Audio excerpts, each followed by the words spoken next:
You should not allow even a single person to die this winter from the freezing cold.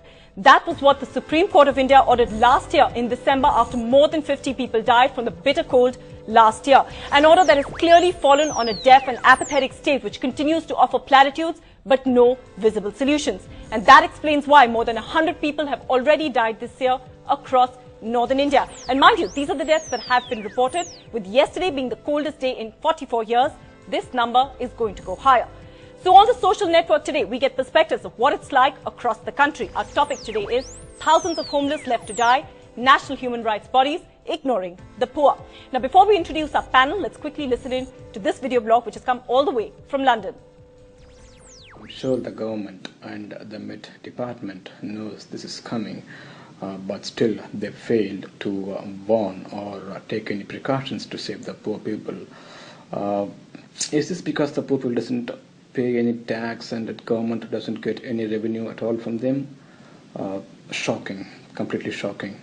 A complete planning and preparation is missing. Shameful.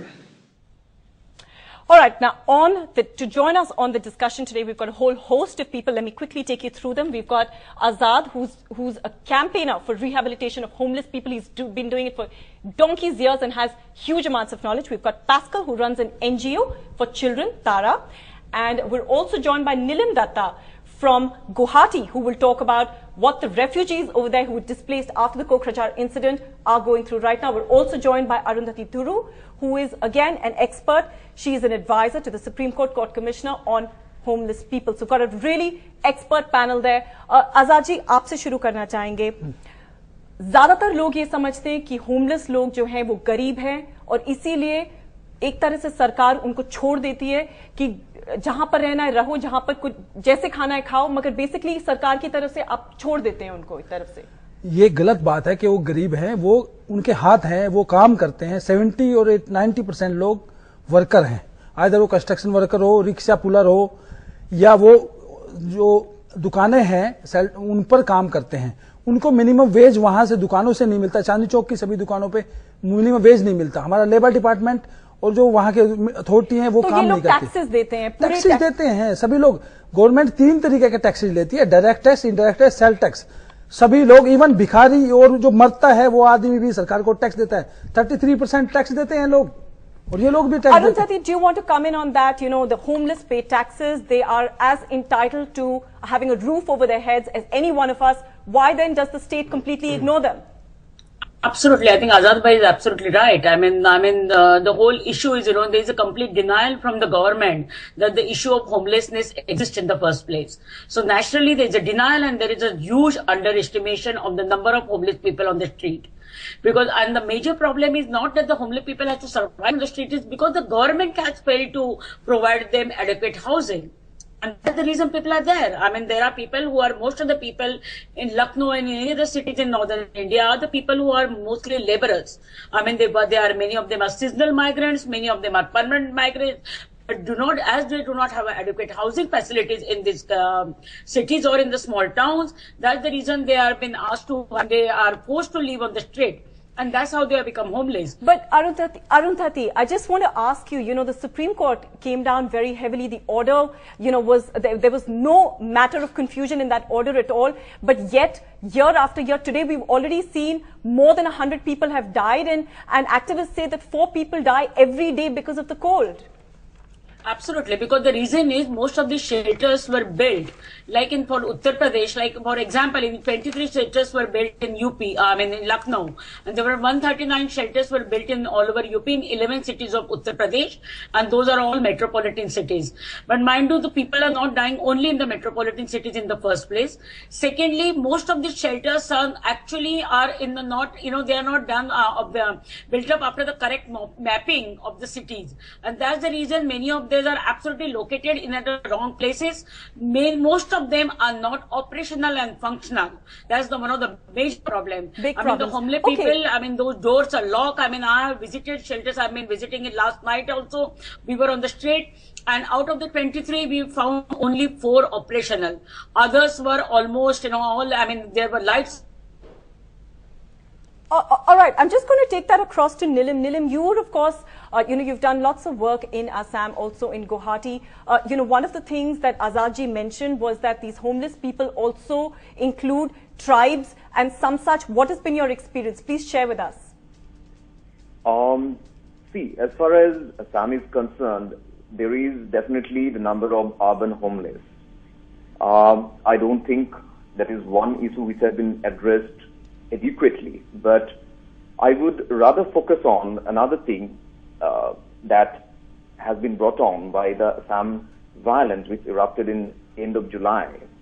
And as we all know, there have been around 3.5 lakhs people displaced from the villages they had lived in, and majority of them are from the minority community, very poor, and whose village houses, their homes in their villages had been absolutely ravaged, turned into rubble or burned down to ashes.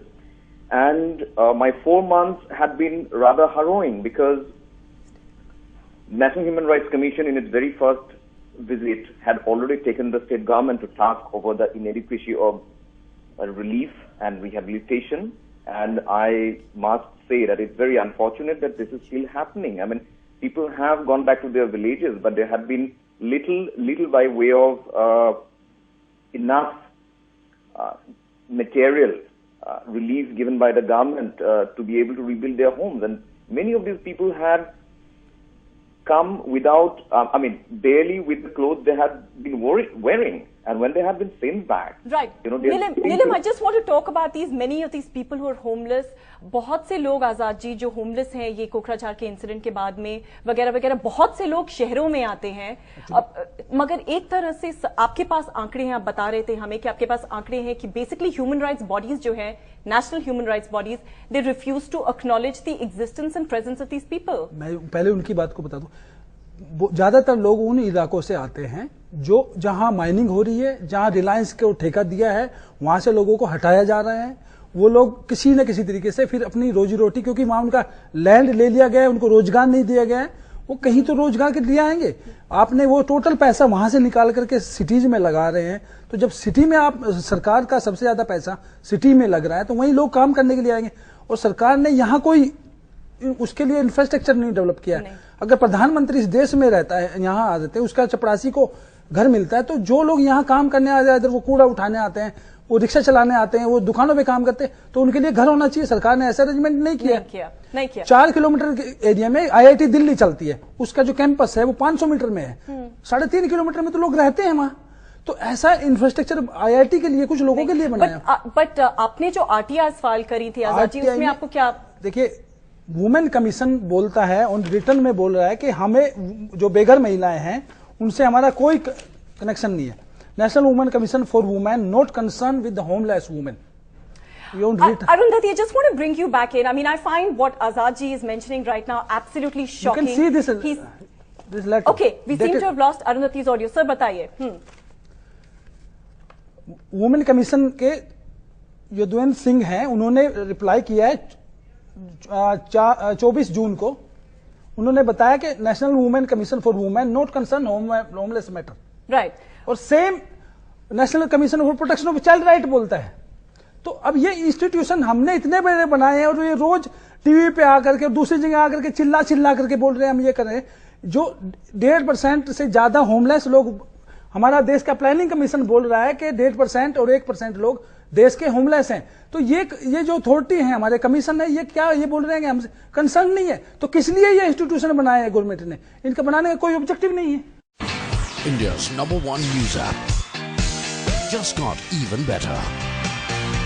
Download NDTV's new app, fully optimized for retina display, full screen view, faster response time, and Sudoku. NDTV's new iPad app. Download now.